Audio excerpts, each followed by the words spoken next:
Moi, c'est Danielle Bissonnette.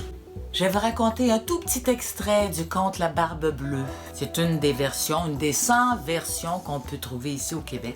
Celle-ci est de Bruno de La Salle.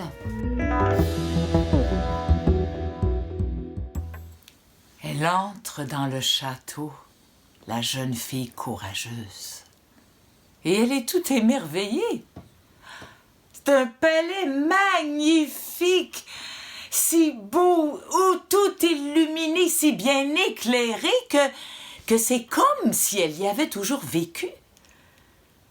Elle traverse les salles, les salons, les chambres, et elle arrive à la salle à manger, où sur l'immense table, un repas est préparé avec tout ce qu'elle préfère. Le géant est là tout à coup. Il l'invite. Ils se mettent alors à table. Il est exactement comme son père lui avait décrit pendant le voyage. Sa peau, sa barbe, ses cheveux sont bleus. Bleu pâle, comme la colère. Bleu comme le sont les choux d'hiver.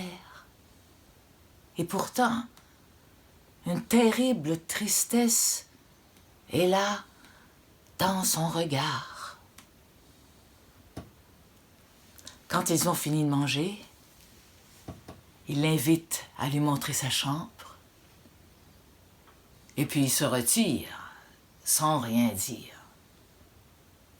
Le lendemain matin, à l'aube, il est là, tout près, pour lui montrer ce qu'il lui appartient. Regardez, regardez, tout est là, tout est pour vous. Tout mon château, mon royaume, les arbres, les jardins, les forêts, les ruisseaux. Prenez ce que vous désirez.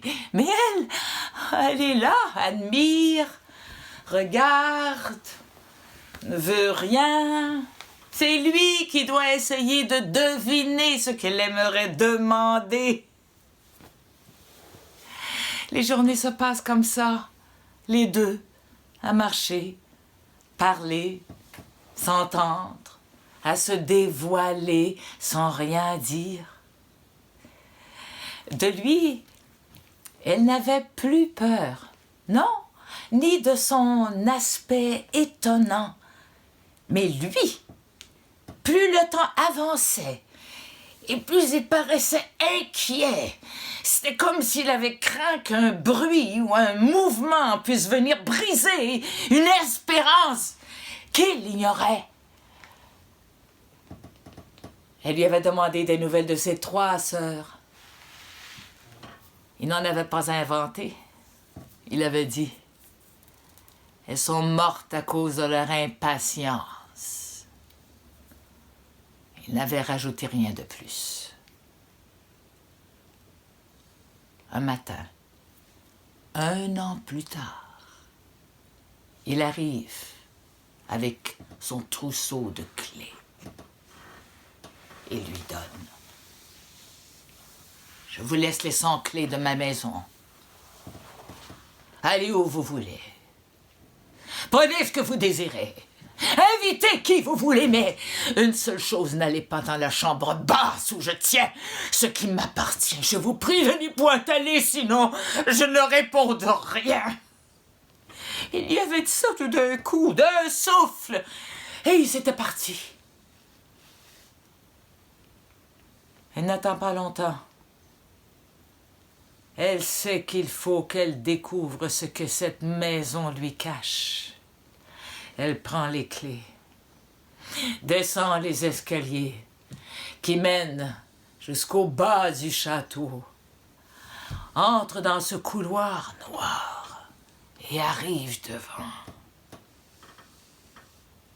la petite clé, la malheureuse porte. Elle la met dans la serrure